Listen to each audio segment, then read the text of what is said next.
Jelang MotoGP 2022, fasilitas penunjang sirkuit Mandalika terus ditata. Sebelum kita lanjut, jangan lupa subscribe agar mendapat informasi yang terbaru.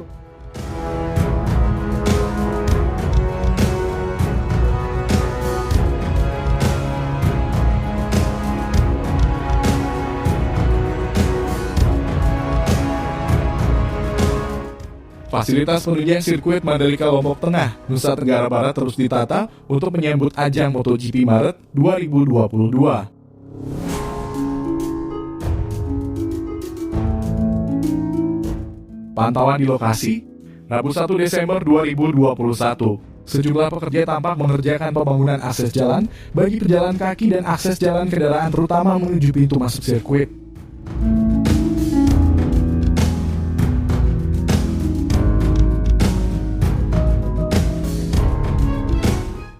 Selain itu, beberapa alat berat terlihat beroperasi untuk menata drainase dan parkir di sisi barat sirkuit maupun di sisi timur. Salah satu pekerja Suherman mengatakan, fasilitas penunjang sirkuit Mandalika yang sedang ditata seperti pemasangan pembatasan akses jalan untuk pejalan kaki, drainase, penataan parkir dan median jalan di area sirkuit.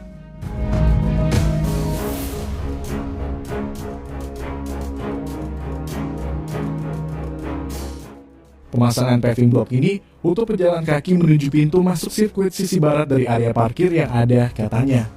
Sebelumnya, Direktur Utama Mandalika Grand Prix Association, MGPA, Ricky Bahramsjah mengatakan, penyelenggara WSBK dan MotoGP, Dorna Sport, turut mengapresiasi jalur balap dan konfigurasi desain sirkuit Mandalika.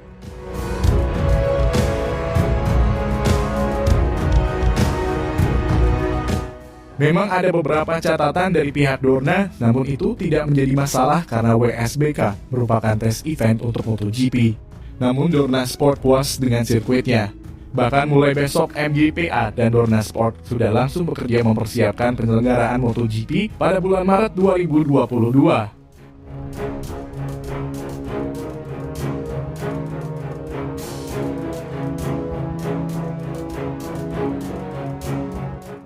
Namun pihak MGPA percaya bahwa dengan dukungan penuh dari pemerintah, maka proses perbaikan dan persiapan MotoGP 2022 akan segera rampung.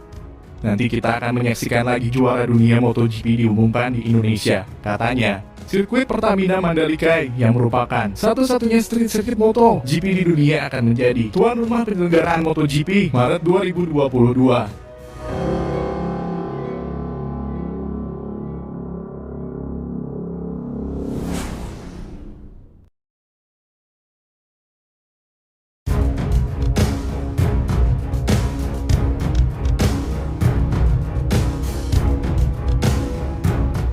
Pitbull di Mandalika bisa untuk ajang F1.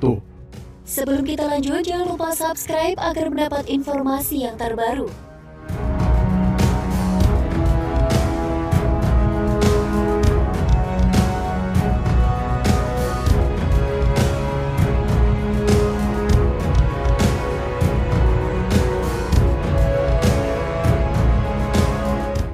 PT Wijaya Karya Bangunan Gedung Tbk, Wika Gedung, memastikan pit building modular di sirkuit Pertamina Mandalika dapat digunakan tidak hanya untuk balapan motor tapi juga ajang balap mobil Formula 1.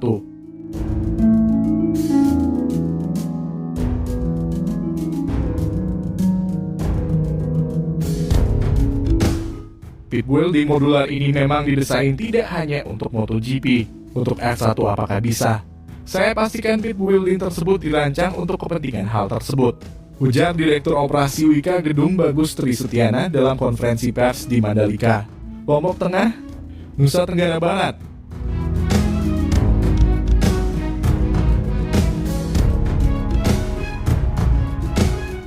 Menurut Bagus, dari awal MGPA menyampaikan pit building di sirkuit Pertamina Mandalika tidak hanya untuk balap motor, tapi juga untuk perhelatan balap mobil F1. Jadi garasi di pit building sirkuit Mandalika bisa digunakan untuk menampung mobil-mobil F1, kata Bagus.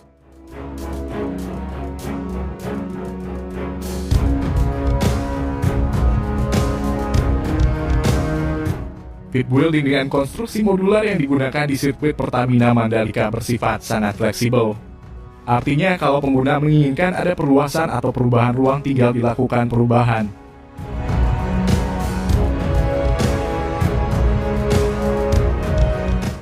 Sebelumnya, Mandalika Grand Prix Association (MGPA) mengungkapkan pembangunan fasilitas speed building untuk perhelatan World Superbike WSBK 2021 sepenuhnya menggunakan produk asli Indonesia, yakni metode konstruksi modular dari PT Wijaya Karya Bangunan Gedung atau Wika Gedung.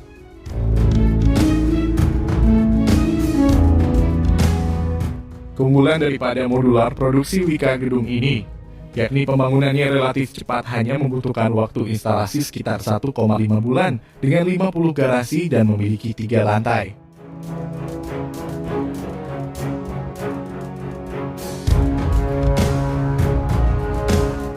Pit building sepanjang 350 meter dengan kapasitas 50 garasi dibangun dengan sistem modular yang terdiri dari 3 lantai.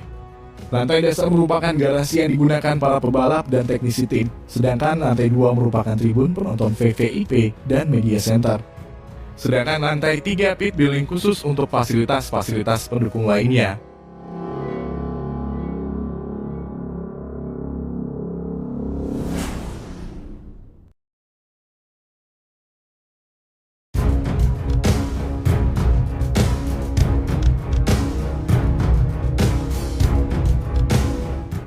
Biaya fantastis dibayarkan Indonesia pada Dorna Sport untuk MotoGP di Mandalika. Sebelum kita lanjut, jangan lupa subscribe agar mendapat informasi yang terbaru.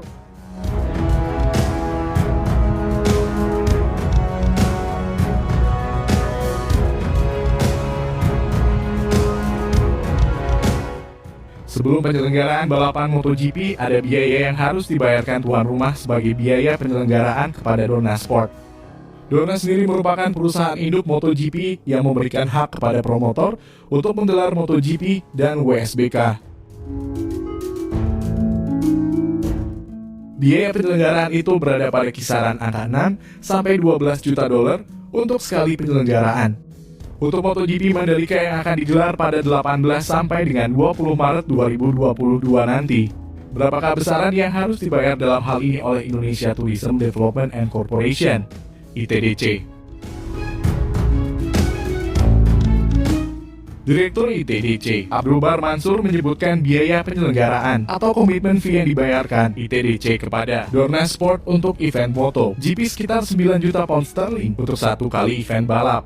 Angka ini kemudian dipertegas oleh Gubernur Nusa Tenggara Barat, NTB, Zulkifli Mansyah, yang menyebutkan harga sekitar 143 miliar. Presiden bilang jangan lihat hitung-hitungan atau kalkulasi dari segi finansial, tapi dampak untuk branding negara itu penting. Dengan Mandalika Global Reach bisa lebih dari 200 juta euro, kata Gubernur NTB, Selasa 30 November 2021.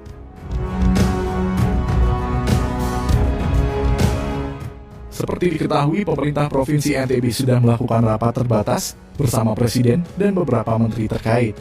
Semua persiapan untuk MotoGP sedang dalam tahap penyelesaian, termasuk melengkapi kekurangan-kekurangan di sekitar Mandalika. Saya akan bertemu dengan ITDC nanti, itu akan kita bahas teknisnya, apakah ITDC yang jadi panitianya atau bagaimana. Apakah ada fee yang harus dibayar lagi atau bagaimana, itu yang akan kita bahas, kata Bang Sul, sapaan akrab Gubernur NTB. Komitmen fee, kata Bang Sul, sebagai bentuk keseriusan awal terhadap penyelenggaraan sebuah event, dan hal ini lazim terjadi. Misalnya saja pada saat World Superbike pada 19 sampai 21 November lalu, pemerintah membayar fee kepada Dorna Sport sebesar 49 miliar. Semalam saya interaksi dengan masyarakat Pujut. Jangan disangka kalau ITDC untung dengan jual-jual tiket itu. Memang mahal dibayar, tapi kalau dihitung-hitung, country brandingnya jauh lebih besar daripada investasi tukas pria kelahiran Sumbawa ini. Presiden bilang jangan lihat hitung-hitungan atau kalkulasi dari segi finansial, tapi dampak untuk branding negara itu penting. Dengan Mandalika Global Reach bisa lebih dari 200 juta euro, kata Gubernur NTB, Selasa 30 November 2021.